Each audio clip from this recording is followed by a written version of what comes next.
Good morning, praise the Lord. Blessing for nation ministry Gujarat से मैं आपका भाई सन कृष्ण। प्रभु ने दिए हुए आज के इस नए सुंदर दिन पर आप सबको प्रभु यीशु के नाम से जय मसीह की। आज हम पवित्र शास्त्र बाइबल में से प्रभु के इस वचन पर अध्ययन करेंगे। रोमियो की पत्री उसका 8वां अध्याय और उसकी 28वीं आयत। वहां पर लिखा है, हम जानते हैं कि जो लोग परमेश्वर से प्रेम रखते हैं उनके लिए सब बातें मिलकर भलाई ही को उत्पन्न करती है, अर्थात उन्हीं के लिए जो उसकी इच्छा के अनुसार बुलाए गए हैं। मसीह में मेरे प्रिय भाई और बहन, यदि आप परमेश्वर से प्रेम रखते हैं और आपके जीवन में आपको ऐसा लग रहा है कि प्रभु से प्रेम रखने के बाद भी मेरे जीवन में तो ऐसा समय चल रहा है जहां पर मैं हानि से गुजर रहा हूं या गुजर रही हूं, संकटों का सामना मुझे करना पड़ रहा है, एक के बाद दूसरी उलझनें मेरे जीवन में खड़ी हो रही है, लेकिन फिर भी परमेश्वर का वचन कहता है कि प्रभु पर प्रेम रखने वाले लोगों के लिए सब बातें मिलकर भलाई ही को ही उत्पन्न करती है। उसका श्रेष्ठ उदाहरण बाइबल में यूसुफ के बारे में है। यूसुफ की जो याकूब का बेटा था और उस व्यक्ति को 17 साल की उम्र में परमेश्वर ने एक स्वप्न दिया और एक बार नहीं लेकिन दो बार उसे स्वप्न में प्रभु ने दिखाया कि वो बड़े होदे पर जाने वाला है, प्रभु से ऊंचाइयों पर रखेगा, उसके भाई भी उसके सामने झुक जाएंगे, ऐसा परमेश्वर ने उसे स्वप्न में दिखाया। लेकिन उसके बाद उसके जीवन में तो ऐसी कुछ परिस्थिति आती है जहां पर वो 13 साल ऐसी दुख की उस वादियों से गुजरता है।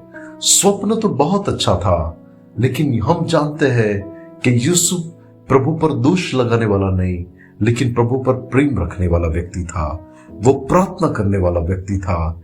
और उस परिस्थितियों में उसके जीवन में जब ये समय आता है कि उस 13 साल के दुख के समय में उसे जेल में डाल दिया जाता है, उसके भाइयों के द्वारा उसे एक समय पर गुलाम बनाया दिया जाता है, लेकिन फिर भी जब उसका समय परमेश्वर की ओर से नियुक्त किया हुआ आता है, तब परमेश्वर उसे पूरे मिस्र देश का अधिपति बनाता है। एक राजा के रूप में परमेश्वर उसे वहां पर रखता है और आगे जाके यूसुफ जानता है और वो अपने भाइयों से कहता है कि तुमने तो मेरे लिए बुरा करना चाहा, लेकिन परमेश्वर ने तो मेरा भला किया है।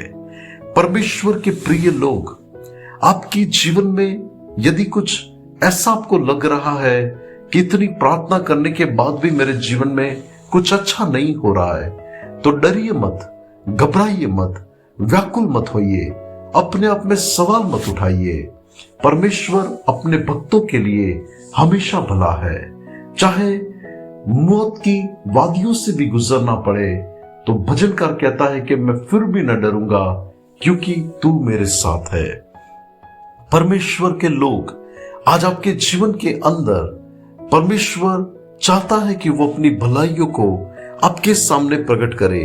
परमेश्वर चाहता है कि वो आपके लिए उत्तम बातें करे, और हम तो उसकी इच्छा के अनुसार जब बुलाए हुए हैं, उसके जब हम यूहन्ना 1 और 12 के अनुसार बेटे और बेटियां हैं, तो हमें ये बात को स्मरण करना चाहिए कि यदि मैं परमेश्वर पर प्रेम रखता हूं या रखती हूं, तो मेरे जीवन में जो कुछ भी हो रहा है उस सारी बातों में आखिर में तो मेरे लिए सब बातें मिलकर भलाई ही को ही उत्पन्न करेगी। परमेश्वर के प्रिय लोग, प्रभु की भलाई आपके जीवन में अद्भुत रीति से कार्य करेगी। जब आप आने वाले समय में आपके जीवन में जब उत्तम बातों को होते हुए देखेंगे, तब जाकर आप कहेंगे कि सच में परमेश्वर ने तो मेरा भला किया है। प्रभु आज के इस वचन के द्वारा आप सबको आशीष दे। आइए दुआ करते हैं। अनुग्रहकारी मेरे प्यारे स्वर्गीय पिता, आज के इस वचन के लिए प्रभु मैं आपका धन्यवाद करता हूं। प्रभु मैं प्रार्थना करता हूं कि आप अपने लोगों का भला करने वाले परमेश्वर है, तब आपके लोगों की भलाई आप प्रकट करें, उनके जीवन को आप आशीष दे और प्रभु उनके जीवन में किसी भी भली बातों की इनको घटी ना हो। ऐसी मेरी प्रार्थना और विनती है। सारा आदर सारी महिमा आप ही को देते हैं, यीशु मसीह के नाम से प्रार्थना करते हैं, आमीन। May God bless you. Have a blessed day. Shalom.